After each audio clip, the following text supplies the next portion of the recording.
Oi, gente, tudo bom? Nós temos hoje aqui um convidado super especial, né? Convidado que vem aí para nós, né? Do Paraná. Então, a gente tem aqui o professor Vicente Ataíde, Vicente de Paula Ataíde Júnior. É isso, né, Vicente? Não errei, né? Isso, perfeito. Não, perfeito. Tá. Não, é porque normalmente a gente fala Vicente Ataíde, né? Mas é Vicente de Paula Ataíde Júnior. O Vicente, ele é professor da Universidade Federal do Paraná, mas ele é pós-doutor em Direito Ambiental pela UFBA, que é a Universidade Federal da Bahia. Ele é doutor em mestre pela Universidade Federal do Paraná. Ele é juiz federal no Paraná, então é legal porque a gente vai ter uma visão aqui do Poder Judiciário. A gente tem conversado bastante com advogados e promotores, então agora a gente vai ter né? E é coordenador de um curso de especialização muito legal na SMAF, da SMAF, né, Vicente?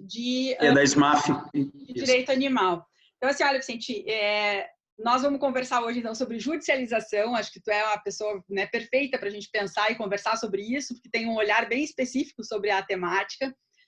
Te agradeço muito ter encontrado um tempo para conversar conosco aqui. Apesar da gente brincar, né, tá todo mundo em casa, né, na medida... Sim. A gente sabe que quando está nesse espaço tem a família, tem a estrutura, tem o trabalho do dia a dia, tem as coisas que não param, e achar um espaço na agenda realmente é né, difícil. Eu te agradeço bastante aqui, né, ter aceito o convite e estar conversando conosco, né, nesse espacinho. Então, já te passo a palavra. Olha, professora Fernanda, é uma imensa honra, um prazer muito grande poder estar aqui fazendo esse diálogo, essa conversa sobre esse tema tão importante, que nos interessa tanto. Eu gostaria de cumprimentar todos os seus alunos. Eu tenho certeza que são privilegiados por serem seus alunos numa universidade tão importante, tão renomada. E essa oportunidade, professora Fernanda, de estar aqui conversando com alguém que eu considero um dos pioneiros, né? As suas obras, as suas iniciativas sempre foram pioneiras na área do direito animal, e sempre com um detalhe que sempre achei bastante importante, professora Fernanda, essa interlocução que a senhora faz também com outros campos do direito, né? O direito constitucional, o direito ambiental, os contatos, as coordenações dos livros com o professor Ingo Sarli, enfim, nós temos assim uma possibilidade de colocar o direito animal em interlocução com outros campos do direito, né? E isso me parece que é de suma importância para que o direito animal atinja, né, o seu reconhecimento, da sua autonomia científica, porque é algo que ainda nós estamos atrás, né? A busca pelo próprio reconhecimento da autonomia científica do direito animal, a sua autonomia em relação ao próprio direito ambiental, né? A discussão sobre o relacionamento do direito animal com o direito ambiental, e a sua obra, as suas iniciativas até na advocacia são muito reconhecidas e lhe colocam como uma das nossas fundadoras do direito animal no Brasil. Por isso, para mim, eu me considero um neófito, um iniciante no direito animal. Foi a paixão, talvez, e o amor que me fez mudar, me trouxe, né, para essa nova linha de pesquisa que eu tenho desenvolvido nos últimos anos, de maneira que, professora, é um grande prazer poder participar dessa aula nesse momento difícil, mas de muitas oportunidades. E essa é uma oportunidade que eu agradeço, né, por tê-la aí em função dessas peculiaridades. Enfim, eu tenho acompanhado com um interesse muito próximo a essa questão daquilo que nós podemos chamar de judicialização, que é um tema que eu acho que ele pega um pouco de inspiração, e eu, como juiz federal, me inspiro muito no exemplo da judicialização da saúde, né? Para mim é algo muito próximo da realidade da Justiça Federal, esse fenômeno, que é um fenômeno que eu diria que é astronômico, né, em termos de número de ações, o volume financeiro, econômico envolvido e principalmente os direitos fundamentais em jogo, né? é aquilo que tem mais, talvez de mais importante em relação à vida humana, a própria vida, a própria saúde, a integridade, tudo aquilo que está mais intimamente ligado à própria dignidade da pessoa humana, né? E muito embora nós tenhamos muitas resistências ao fenômeno da judicialização das questões de saúde, esse me parece que é um fenômeno que dificilmente vai ter um retorno, vai ter uma parada. E o que nós vemos é que ela continua, ela tem dado respostas bem diferenciadas, até a depender do campo ou do ramo da justiça. A Justiça Federal tem uma maneira de fazer, a Justiça Estadual tem uma outra maneira, mas de alguma forma isso tem chamado tanta atenção que essa judicialização ela está já bem mais organizada do que aconteceu no início, né? Há uma década atrás, pelo menos, quando essa questão da judicialização ela começou a tomar volume. Hoje, aqui na Justiça Federal, nós temos critérios estabelecidos, inclusive, em resoluções administrativas do próprio Tribunal Regional Federal da 4ª Região. Isso é nada imposto pelo tribunal, isso é objeto de debates. Nós temos comissões interinstitucionais para debate dessas questões de saúde. Então, não é nada uma decisão verticalizada de juízes que querem estabelecer esses parâmetros. Então, esse caso da judicialização da saúde, ele me é inspirador para tratar dessa questão da judicialização do direito animal. Nesse aspecto, eu percebo que a gente possa até, de certa forma, encarar esse fenômeno da judicialização do direito animal em dois grupos. Numa primeira situação, existem aquelas demandas que já são conhecidas, né, de demandas de proteção dos animais, mais especificamente, proteção da fauna, utilizando-se dos meios que o direito ambiental nos fornece, né? Não há uma peculiaridade, por assim dizer, em relação à demanda em si, aos conceitos de direito processual utilizados. Nós utilizamos, para a proteção da fauna, os instrumentos usuais, como ação civil pública, né? Às vezes ação popular, as ações de procedimento comum, que já são conhecidas para a proteção de direitos difusos, direitos coletivos, direitos individuais homogêneos, né?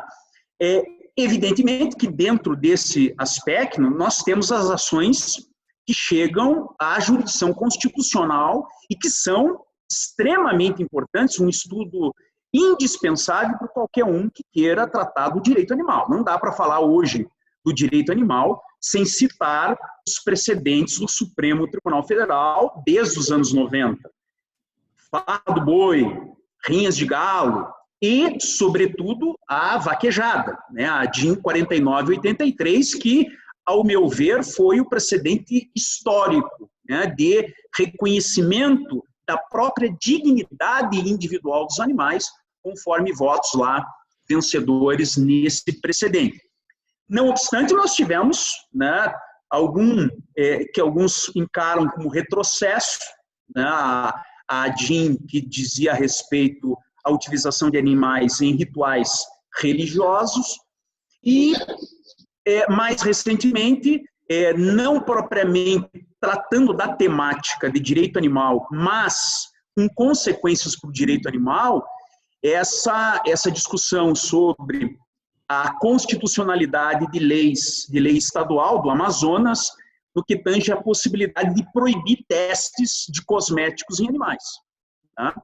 E ainda também não dá para deixar, não dá para colocar, esquecer essa decisão monocrática do ministro Gilmar Mendes, proibindo que os animais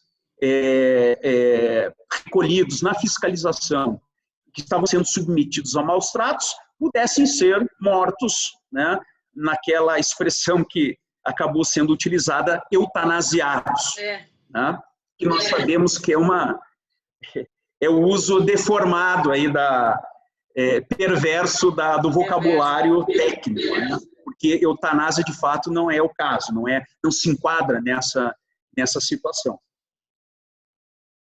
Então, a judicialização, né, ela tem esse primeiro aspecto, né, os votos que nós vemos assim no Supremo Tribunal Federal, na farra do boi, nas rinhas de galo, e mesmo na vaquejada, o voto, por exemplo, do ministro Celso de Mello, ele tem ainda aquela perspectiva ecológica ambiental da questão envolvendo a tutela jurídica da fauna.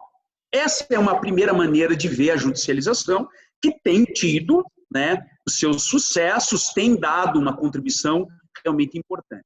Porém, professora Fernanda, me parece que nós podemos também falar numa judicialização em sentido estrito do direito animal. E essa, me parece que é a que ainda vai precisar abrir um espaço maior na nossa prática forense, como, e aí que eu tenho, que me parece o ponto central dessa discussão, a possibilidade do processo, do direito processual, do processo judicial, ser um instrumento de inclusão moral dos animais.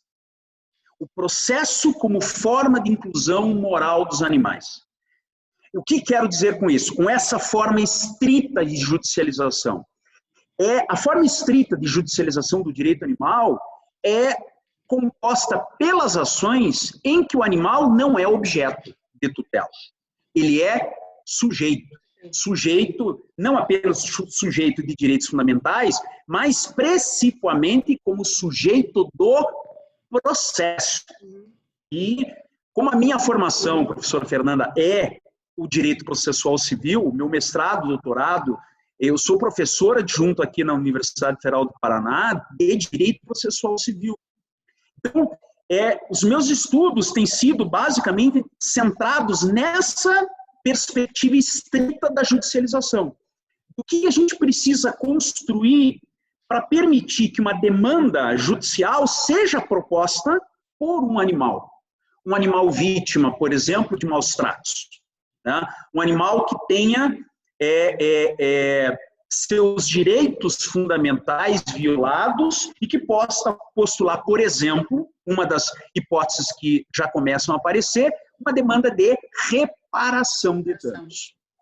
Então, esse eu acho que é o grande desafio do momento, professora Fernanda. A judicialização em sentido estrito é a judicialização do animal enquanto sujeito do processo. Porque para ser sujeito do processo, ele precisa ser reconhecido como sujeito de direitos fundamentais. Ele vai como autor de uma demanda, o animal é demandante porque se afirma sujeito de direitos fundamentais. E é isso que a sua obra, por exemplo, sobre direitos fundamentais dos animais, essa é a busca.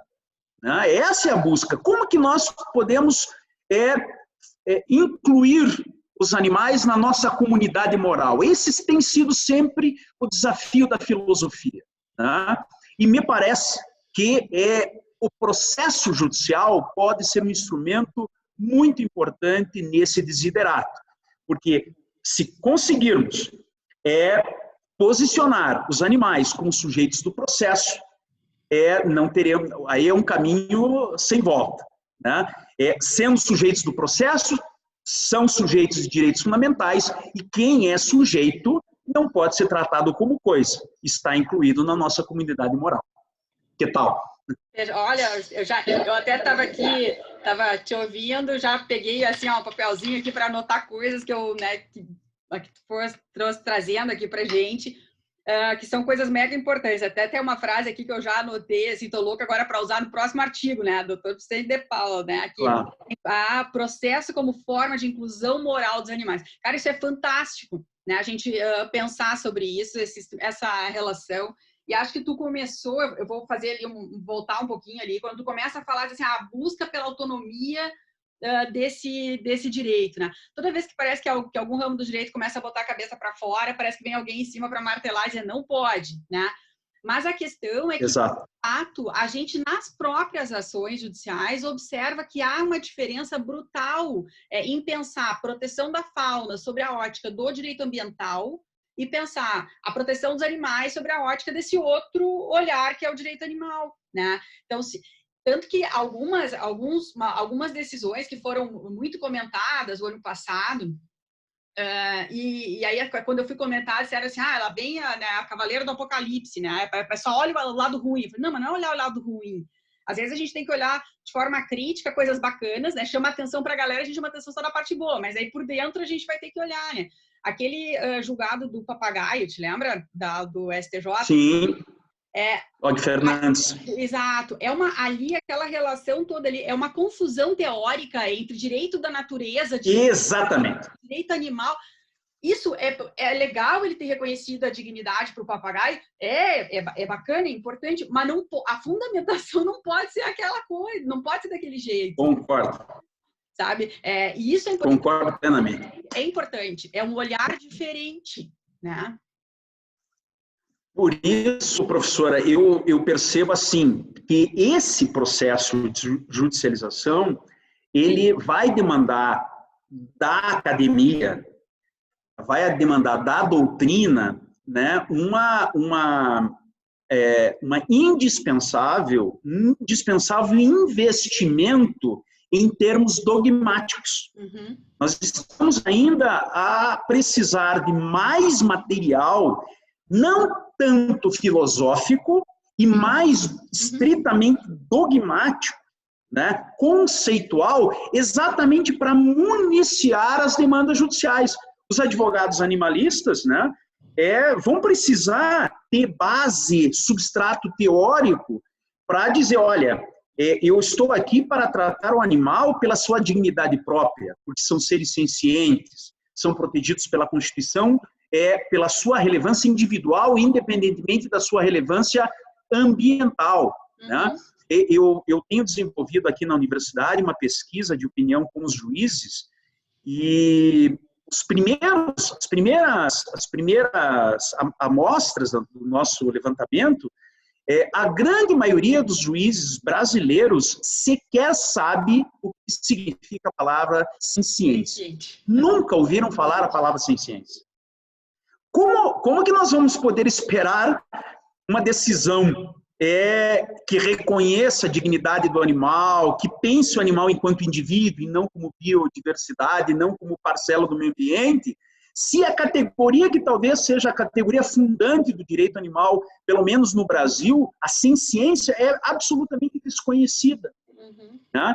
Então, a necessidade de um investimento maciço agora, em termos de conceitos, em termos de sistematização teórica, a elaboração dos princípios, professora Fernanda, os princípios do direito animal ainda não foram debatidos.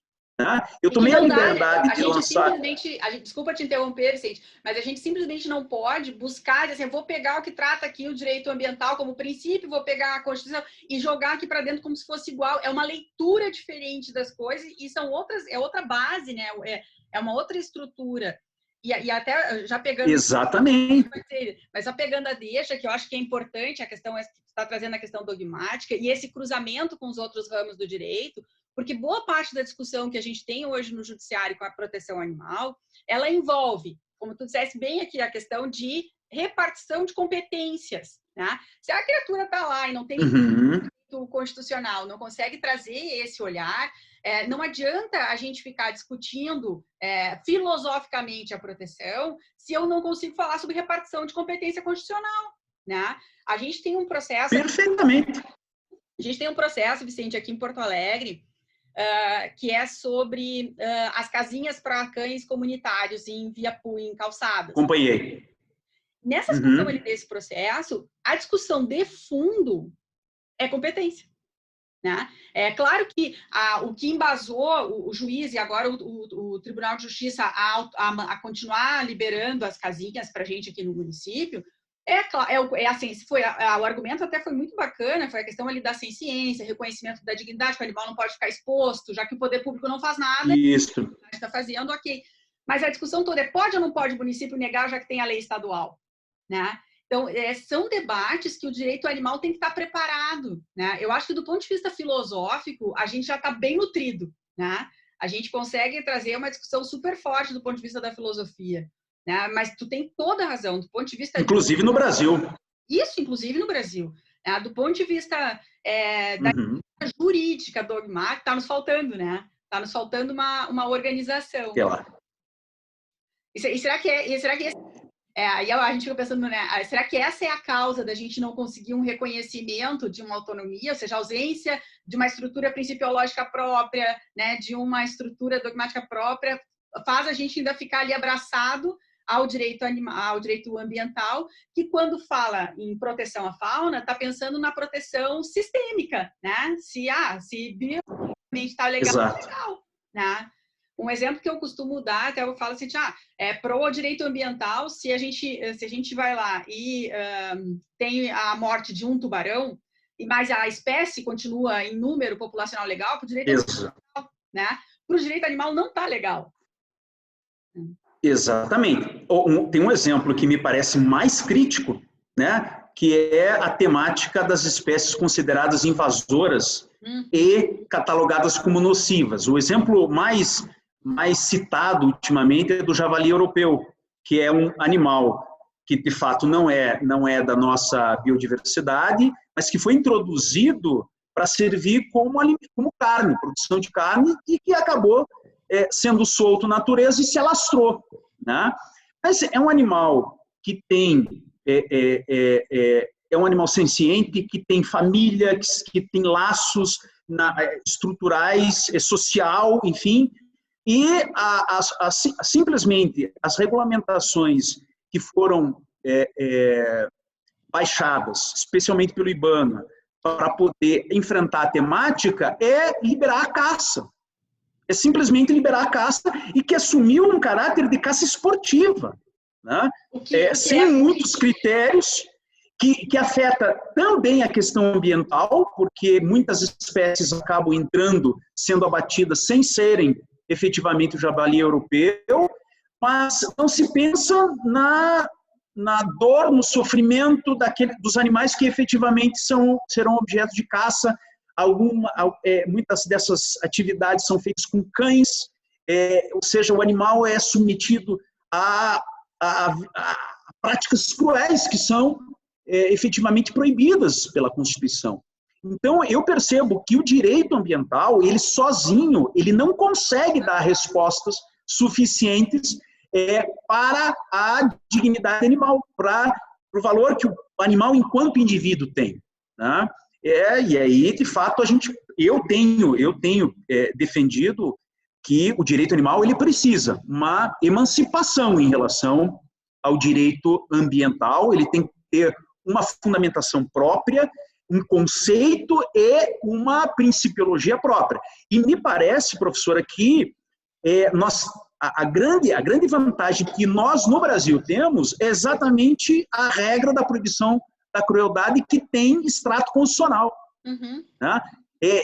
Nenhum país do mundo, pelo menos eu não conheço outro país que tenha uma regra tão clara, tão incisiva, né, como a Constituição Brasileira de 88, com a regra da proibição da crueldade. E o inciso 7 do parágrafo 1º do 225, ele faz muito claramente essa dicotomia da relevância dos animais pela sua função ecológica e a sua função na preservação da biodiversidade, e a proibição da crueldade, que está ligada ao reconhecimento implícito da senciência e, consequentemente, da dignidade individual dos animais. Então, nós temos material positivado, né? Nós temos Constituição como nenhum país tem. Ou seja, compete a nós, aos seus alunos, certamente aos seus alunos, né, a fazer o trabalho de conclusão de curso, partir para o mestrado, partir para o doutorado, com esse propósito de contribuir para a elaboração dogmática. Porque sem a elaboração dogmática do direito animal, num país de civil law, não dá, juiz nenhum segue, nenhum juiz decide com base em filosofia. Eles precisam lei, eles precisam artigos, eles precisam E mais, professora Fernanda, é aí que eu acho a sua obra e os seus relacionamentos tão importantes, no sentido de dizer, nós não podemos escrever para nós mesmos. Animalista, escrever para animalista. Nós temos que frequentar os congressos de processo civil, os congressos de direito constitucional, os congressos de direito civil e de direito penal. E obviamente, os de direito ambiental. O Congresso de Direito Ambiental, ele precisa ter um painel só sobre direito animal, né? Em que as posições, os princípios do direito animal sejam colocados, né? Não é possível, manual hoje, mas não tem um processualista que conheça ou que cite o decreto 24.645 de 34. Né? Não tem um manual. Eu estou insistindo com os meus colegas aqui do Departamento de Processo Civil. Vai sair agora, na revista de processo da professora Tereza Rudalvin, eu escrevi um artigo sobre a capacidade processual dos animais. A capacidade de ser parte, a capacidade processual e a importância do decreto 24.645, o decreto de Getúlio Vargas. Né? Para chamar a atenção dos processualistas. Neguem, e eles podem até negar a capacidade de ser parte dos animais, mas citem, abram, nem que seja uma nota de rodapé para falar sobre isso. O que não dá é essa absoluta indiferença, como se isso não fosse um tema relevante, como se nós não tivéssemos lei, o decreto, né, apesar de ser decreto, ele tem natureza de lei ordinária, então é uma lei que reconhece capacidade de ser parte dos animais, é uma lei que diz como suprir a incapacidade processual, quem é que vai assistir os animais em juízo, o Ministério Público, os substitutos legais, o tutor, as ONGs, enfim. Ou seja, nós temos uma riqueza de direito positivo que a gente não está aproveitando, né? Essa omissão da doutrina processual, ela vai mudar. É o empenho, é a minha missão de vida fazer com que Fred Didier Júnior, Luiz Guilherme Marinoni, Daniel Metidiero, todos os nossos processualistas, eles precisam que neguem, mas que pensem a respeito, que pensem, que introduzam essa discussão nos seus manuais, porque são esses manuais que são lidos pelos juízes, são esses manuais que frequentam as nossas faculdades. E, como eu disse, o direito animal ele só vai ser reconhecido com seriedade quando ele participar das interlocuções com os outros campos do direito, especialmente esses campos tradicionais, direito civil, direito processual. O direito civil, eu tenho visto alguns civilistas, eu destaco entre todos o Paulo Lobo, que faz um capítulo quase inteiro para tratar da situação, da qualificação jurídica dos animais no Código Civil. Eles são reticentes, assim, não conseguem ainda assumir a posição de falar que os animais são sujeitos de direitos, mas já estão colocando isso, né, em discussão, os precedentes do Supremo estão vindo, estão incomodando, né? Os constitucionalistas, o professor Ingo Sarde, né, esse foi um que foi ótimo, né? Até essa coisa da convivência que tu está chamando a atenção, da gente ficar batendo, eu acho que é bacana, sabe? Porque eu fui orientando do Ingo no mestrado, né? E até por a gente trabalhar na mesma instituição, enfim, o relacionamento acaba, né, se prolongando no tempo, né? E eu brinco com ele, né? O que é a convivência, né? Lá nos anos 90 era absolutamente contra tudo, né? Agora, quando a gente olha, chega a ter capítulo falando sobre a dignidade animal, né? Então, mas isso só extraordinário. Por provocação, né? Por tipo, vamos pensar a respeito, vamos olhar, né, de um outro jeito para as coisas, né? E eu entendo quando Desculpa, eu entendo quando tu fala sobre a questão do juiz, né? E às vezes a gente sai meio frustrado, né? Vai fazer olha alguma análise e fica meio frustrado com o resultado e tal, mas ao mesmo tempo também é compreensível que o magistrado, ele queira dar uma decisão em que ele tenha uma garantia daquilo que ele está julgando. Então, onde está isso? Como está isso? De que jeito está isso? Né? Porque também nenhum magistrado vai puxar para si a briga do nada, né? Então, sem dúvida, a gente tem que dar subsídio para que seja trabalhado, né? Preparar o terreno, né? Eu costumo dizer, eu me constranjo de saber que eu vou num gabinete de um ministro do Supremo e, poxa vida, eu quero ver um livro de direito animal, né, na sua estante. E, de repente, ele disse que não tem, ele nunca recebeu, que nunca recebeu. Mentira que eu mandei. Não, mas né, eu tô só hipoteticamente falando. É que quando chegou lá direito animal, eles fizeram de peso de copo, sabe? Então, assim, chegou ali, ele põe de apoio na mesa, o copo em cima. Porque eu tenho acompanhado os precedentes do Supremo que tratam das questões animais, da regra da proibição da crueldade, nenhum deles faz citação das obras de direito animal do Brasil. É impressionante isso, né? É impressionante. É impressionante. Ou seja, de fato, quando a gente fala em judicialização do direito animal, a gente tem que pensar no nosso papel de academia, até em termos de pensamento de gestão desse conhecimento. Esse conhecimento ele precisa circular, e não apenas circular entre nós, ele precisa principalmente chegar ao conhecimento dos juízes, escolas da magistratura, escolas do Ministério Público, né? Isso precisa realmente começar, esse trabalho, que eu diria até que é um trabalho político, né? De levar esse material que é produzido, que realmente é importante para que os juízes possam. Vejam, o direito ambiental, né, professor? O direito ambiental ele é recentíssimo, né? Costuma se colocar a Convenção de Estocolmo de 72 como abertura, 1972. Mas hoje você tem direito ambiental em todas as faculdades de direito, como disciplina obrigatória, né? Você vê os votos do ministro sobre direitos fundamentais de terceira dimensão com uma sustentação filosófica, dogmática, técnica extraordinária, né?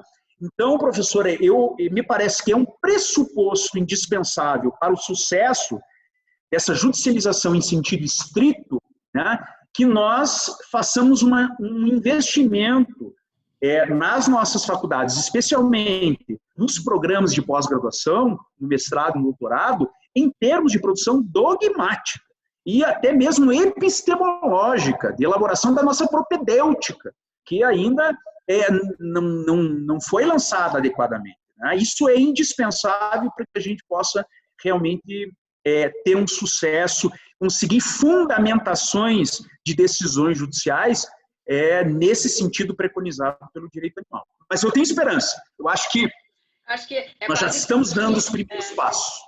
Mas acho que fica bem um tema de casa, né, para todos nós, eu acho, né, do estímulo dos novos pesquisadores, do estímulo para os novos autores, e que essas publicações, acho que uma das falas aqui que eu acho super importante, né, não adianta a gente pregar para quem já é convertido, né, a gente Exato. Esse discurso, essa leitura, ela tem que ir chegando em outros cantões, né? E essa teutose, a fundamentação, quando a gente vai lá e olha a fundamentação das decisões, são raríssimas vezes que aparece o resultado de algum pesquisador da área específico, né? E isso assusta muito, né? Então, porque ou a gente vai ter que, né, ficar convencendo aqueles que eles sempre leem a falar sobre o tema, ou a gente realmente vai ter que começar a fazer trabalho político e dizer, toma na mão, dá uma olhadinha, né?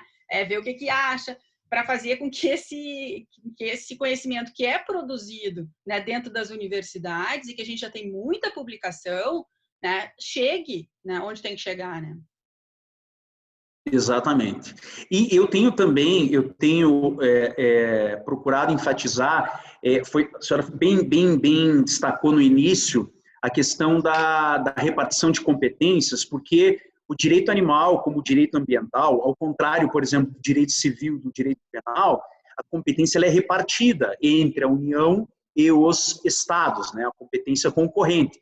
Isso faz com que a legislação dos estados tenha uma importância realmente capital, né, porque a União competirá a produção da legislação geral e os estados eles vão fazer a regulamentação, descer as especificidades do campo, tanto ambiental como de direito animal. E aí eu tenho procurado enfatizar algumas legislações estaduais que realmente têm sido modelo para o campo do direito animal. A legislação de Santa Catarina, por exemplo, de 2018, que pela primeira vez considerou que cães, gatos e cavalos são sujeitos de direitos, com essa terminologia, artigo 34A do Código de Proteção Animal de Santa Catarina, que foi uma alteração, né, nesse código. Mas ela se limitou a isto, cães, gatos e cavalos. No mesmo ano, eles tiraram uma nova lei, foi aprovada, suprimindo os cavalos como sujeitos de direitos. Isso já dá um estudo só do ponto de vista do princípio da vedação do retrocesso, né? Essa retirada dos cavalos como sujeitos de direitos. Ficaram só os cães e gatos, né? Mas aí foi o pessoal não se estabelece... da puxada dos cavalos que brigou. Pois é, aí essa pressão certamente não é desconhecida. Mas, apesar disso, né, não se estabeleceu, por exemplo, não se pergunta até hoje, pelo menos eu só tive alguns alunos meus que escreveram isso na graduação, sobre as consequências jurídicas de você ter uma lei estadual estabelecendo que cães e gatos são sujeitos de direitos. Em Santa Catarina, cães e gatos, isso a lei ela permanece em vigor com essa terminologia. Aí você vai poder discutir, por exemplo, se é possível que cães e gatos no estado de Santa Catarina possam ser objeto de compra e venda. Sim, comercialização. Né? Todas as repercussões civis quanto ao regime jurídico, porque se a lei está dizendo, e a lei estadual, que tem competência concorrente para tanto, já que nós estamos falando de fauna, falando de animais, isso não é direito civil, né? Isso é direito animal, né? De competência concorrente. A gente precisava realmente perceber as consequências disso dentro do estado de Santa Catarina. E talvez a lei mais avançada nesse aspecto, que é o Código de Direito e Bem-Estar Animal da Paraíba, também de 2018, que é a primeira lei a fazer um catálogo de direitos fundamentais animais, né? O artigo 5º do Código da Paraíba diz lá, é a primeira lei a dar um rol, uma listagem de direitos fundamentais, direito à saúde, direito ao tratamento médico veterinário, direito à alimentação adequada, a um abrigo com dimensões adequadas, direito trabalhista, limitação de jornada e de trabalho, né? Ou seja, não tem nenhuma conotação ecológica ambiental, é a percepção de que são direitos individuais, são direitos materiais, direitos subjetivos, e que, se estão preconizados na lei, vão poder ser defendidos individualmente em juízo. Se um animal é titular de direitos preconizados em lei, a gente não vai poder dizer que ele não tem capacidade de ser parte, de ser autor, de ser demandante numa ação judicial, né, para defender esses direitos reconhecidos na legislação.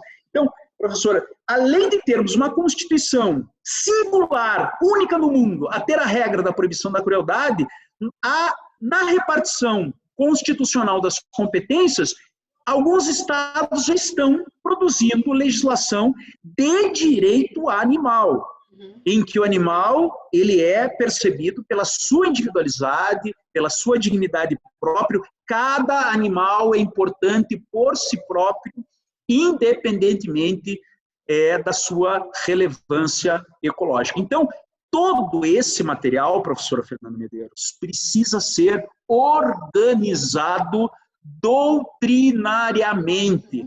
A dogmática ela serve exatamente para organizar esse material normativo e fazê-lo render em termos de tutela jurídica e tutela jurisdicional, por conseguinte. Né? Então, essa é uma tarefa indispensável. Né? Como a competência é concorrente, a gente precisa estudar as legislações estaduais. Precisa, inclusive, fazer o trabalho político de acompanhar essas legislações estaduais, porque elas são realmente indispensáveis na construção do direito animal brasileiro. Nós temos material normativo para isso. É isso que me encanta, é isso que me empolga, professora, porque realmente nós temos condições normativas para sair da filosofia. Porque, professora, pense comigo, essa é uma reflexão que eu tenho feito, que eu fiz no pós-doutorado lá na Bahia, com o professor Heron Gordilho. Nos Estados Unidos,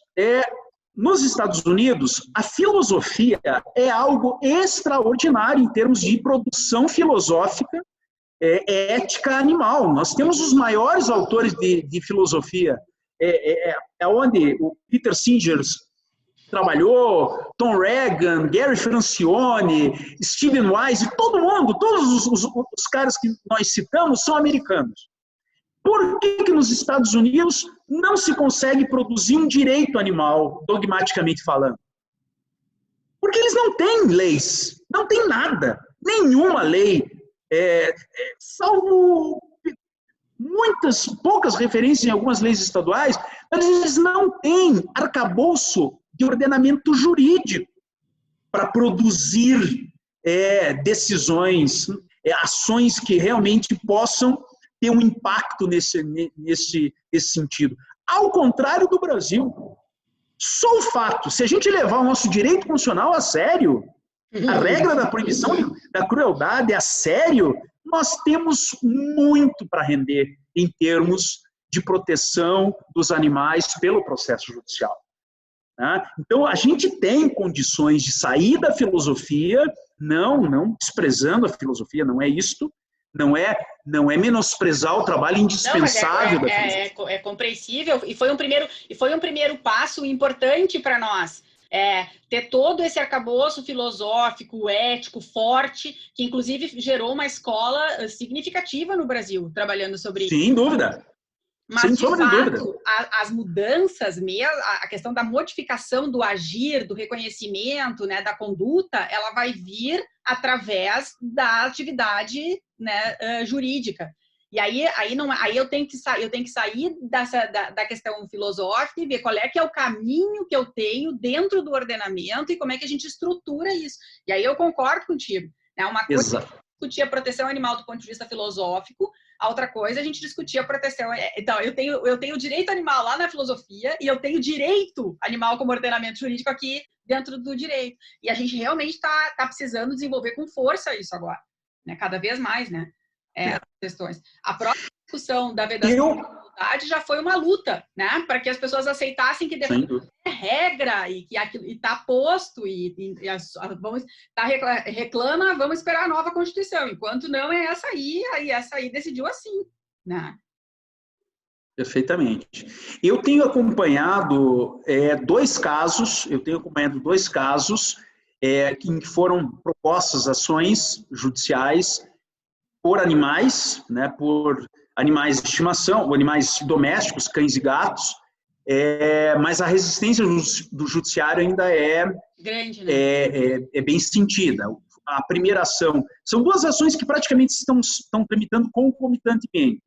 Uma aqui no Paraná, no interior do Paraná, na comarca de Cascavel, do Jack, que é um cão que foi vítima de maus tratos pelo próprio tutor. E aí, uma ONG ajuizou uma ação de reparação de danos na comarca de Cascavel, mas assistindo o animal como autor da demanda. E aí é bem interessante essa petição inicial, porque aí a qualificação do animal, o animal foi microchipado, então o CPF do animal é o número do microchip. Né?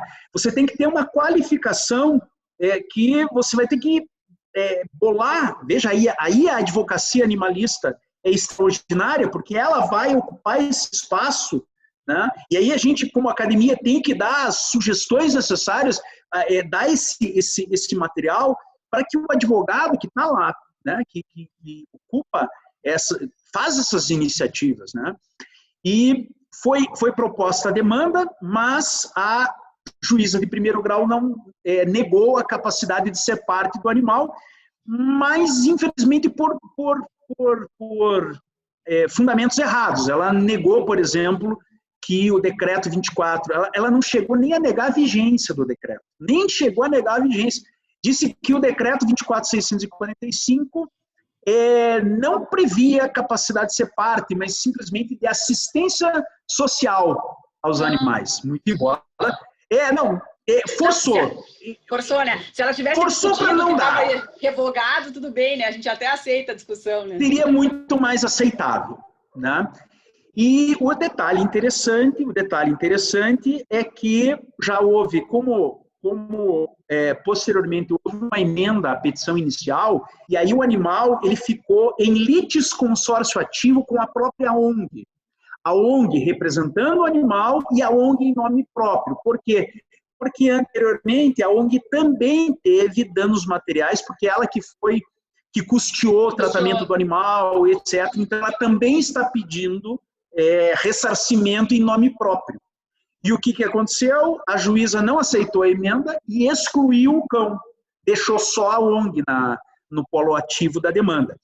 E aí o interessante é que agora foi proposto um agravo de instrumento, com uma fundamentação desde a Declaração Universal dos Direitos Animais, lá da Unesco, né, enfim, até o Código da Paraíba, com uma fundamentação bem dogmaticamente estruturada. Nós pensamos, bom, se o desembargador acolheu o agravo de instrumento, não há nenhuma decisão ainda favorável, mas ele falou assim, vamos processar esse agravo de instrumento para melhor discutir essa questão, que é bem importante, bem atual, abriu as portas à discussão no Tribunal de Justiça do Estado do Paraná. Não sabemos, é claro, né, o que vai acontecer, mas se esse precedente, se o Tribunal de Justiça do Paraná, de fato, reconhecer a capacidade, mandar, pelo menos processar, seria maravilhoso. E no Tribunal, na comarca de Salvador também, foi proposta uma ação, 24 gatos, litisconsórcio, quase um litisconsórcio multitudinário, em que os animais foram vítimas de violência por parte de uma construtora. Eles ficavam em um determinado terreno e essa construtora simplesmente invadiu, por assim dizer, o terreno e queria se livrar dos animais. Esses animais foram resgatados por uma guardiã, por assim dizer, que entrou representando esses animais em juízo para reparação de danos contra a empresa. Nesse caso, doutora Fernanda, o juiz de primeiro grau não indeferiu a petição inicial, mandou citar e marcou audiência de conciliação e mediação, né, que foi realizada, não saiu acordo, né, mas após a contestação da empresa, o juiz extinguiu o processo acho que foi por falta de capacidade de ser parte ou ilegitimidade, mas ele extinguiu o processo, mas com problemas de fundamentação até de processo civil. Ele não deu nem direito à réplica. Só para que vejas, né, que lamentavelmente, esses dois casos, no âmbito do primeiro grau, as decisões não foram adequadamente fundamentadas, né? Mas talvez também seja isso, né, Vicente? A gente não está ainda com a magistratura preparada para esse tipo de discussão. E aí a sensação que dá é que eles ficam, sabe, a coisa pegando batata quente, eu quero me livrar desse negócio logo. Exatamente. Né? Então vai de qualquer jeito. Sabe, quando você estava falando, eu me lembrei, tu falou assim, da importância da legislação, né? E aí eu me lembrei de uma regulamentação normativa que nós temos aqui, que saiu aqui no município mês passado, aqui em Porto Alegre, com relação às edificações, às construções. Agora, no momento do licenciamento, para liberar a obra para fazer, se tiver animais, como é o caso aí, né, que tu tinha dessa colônia de gatos, o empreendedor é obrigado a tratar, encaminhar para adoção, ele não pode simplesmente entrar e enxotar, né, a colônia de gatos, se tiver, o que for, né? Ele vai estar dentro do processo do licenciamento, ele se responsabilizar por aqueles animais. Claro. E nesse aspecto eu tenho defendido até, eu acho que nesse artigo que eu encaminho dos princípios, eu tenho a impressão que eu acho que é numa parte que eu falo da necessidade de se incluir nos processos de licenciamento ambiental, não apenas a questão ecológica, mas a questão da individualidade animal, da possibilidade de sofrimento, de crueldade, de práticas que possam atingir os animais, independentemente da sua relevância ecológica. Né? É um dado que precisa realmente começar a ser incluído também nesses procedimentos de licenciamento ambiental, inequivocamente. Né? É bem interessante. Porque é claro que a gente não separa, em muitas questões, o direito ambiental e o direito animal vão conversar entre si. Né? O princípio da precaução, por exemplo, é algo que é compartilhado, não o direito, o ministro Luiz Roberto Barroso, ele tem citado o princípio da precaução em vários campos, né, do direito, e não apenas na área do direito ambiental. Então, tem sido, a gente pode chamar isso também para o direito animal, dentro da sua principiologia, como um princípio compartilhado, né, que não é exclusivo do direito animal, mas sem arrefecer, sem descartar a autonomia própria da principiologia do direito animal em relação ao direito ambiental. Né? Agora, professora, nós estamos aguardando as ações de animais como demandantes no estado da Paraíba. Exatamente no estado que tem esse código tão extraordinário. É verdade que o código está sendo debatido no Tribunal de Justiça da Paraíba, tem uma ação direta de inconstitucionalidade, mas o código não está todo suspenso, não foram todos os artigos que foram suspensos.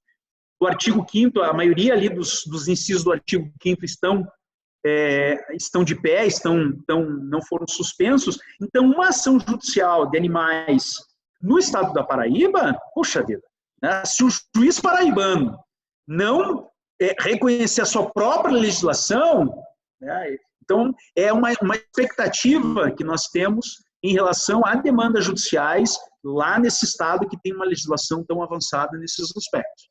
Né? Poxa, olha, Vicente, genial, assim, agora estou numa ansiedade, quero acompanhar esse agravo aí de vocês aí no Paraná, que realmente vai ser um precedente bem importante. Só para ter parado, né, analisado, né, discutido a questão ali, o tribunal parar para pensar, eu acho que para a gente já é ali... Sem dúvida. Um momento muito importante, né? Independentemente do...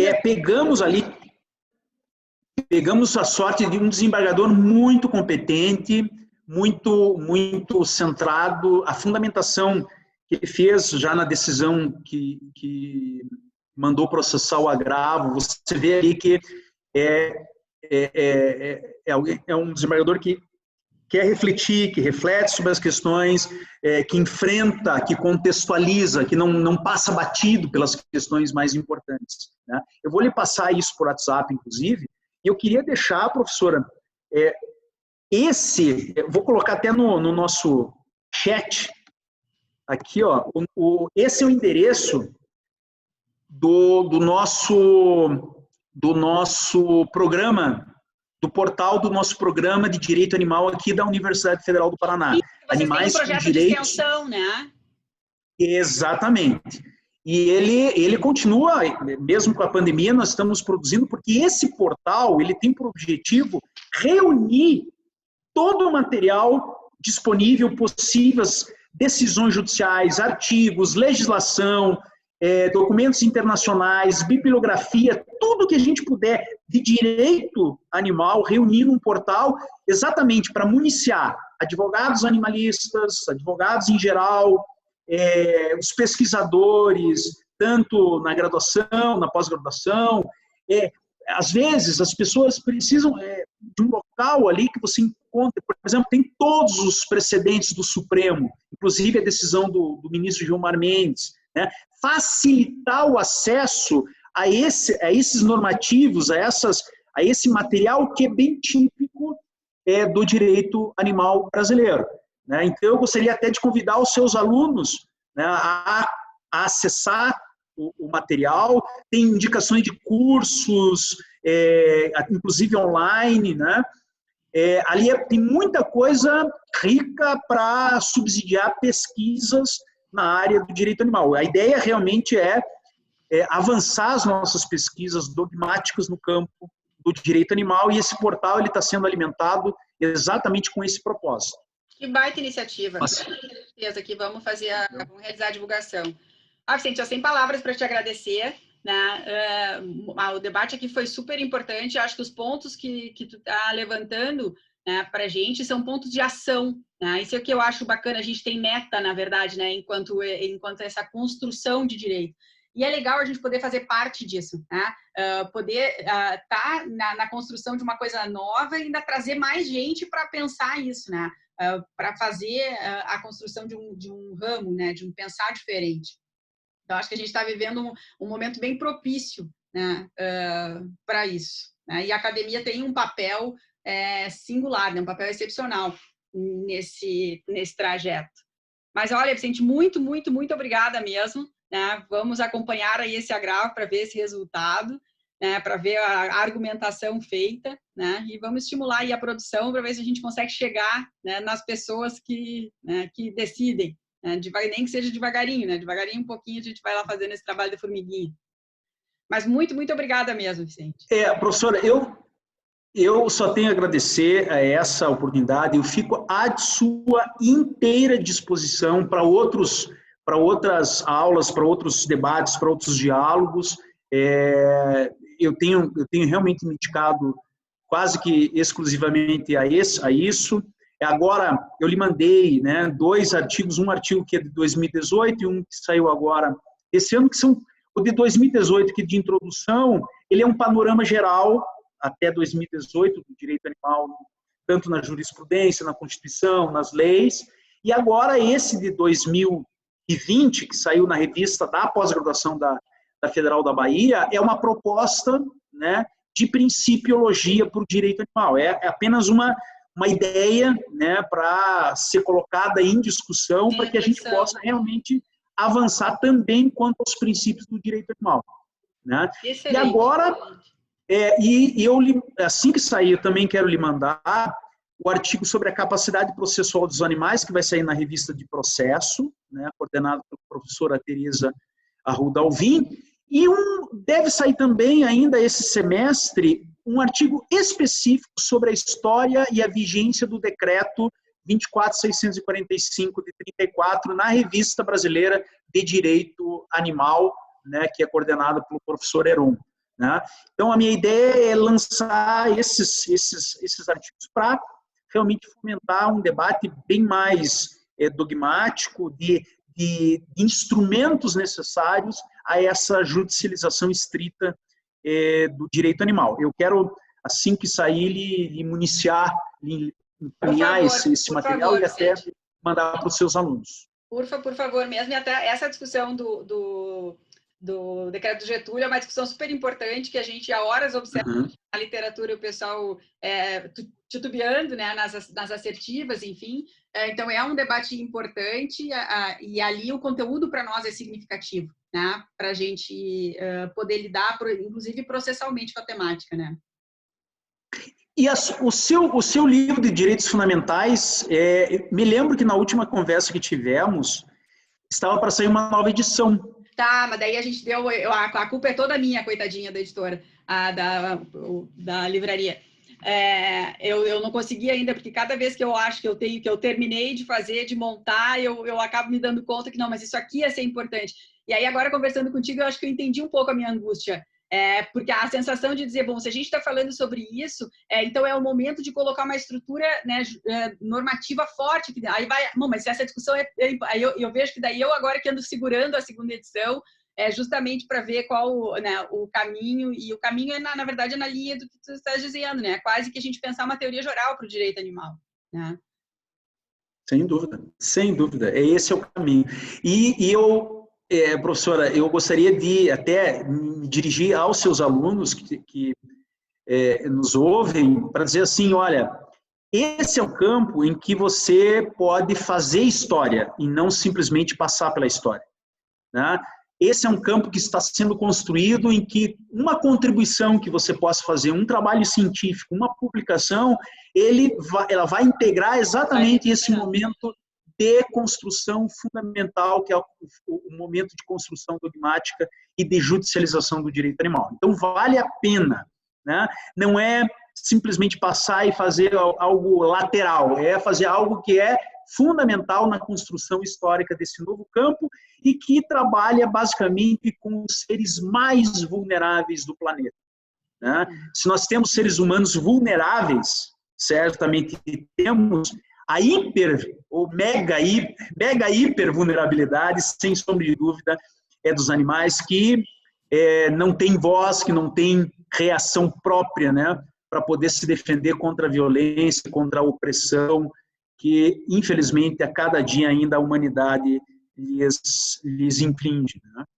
Então, não é algo que é apenas acadêmico, é algo que tem um sentido na construção histórica da nossa própria civilidade, né? É algo que é muito mais espiritual, é uma missão que é até mesmo espiritual dentro da realidade em que a gente vive, né? Então, é muito importante e vale a pena esse investimento acadêmico nessa área do direito animal.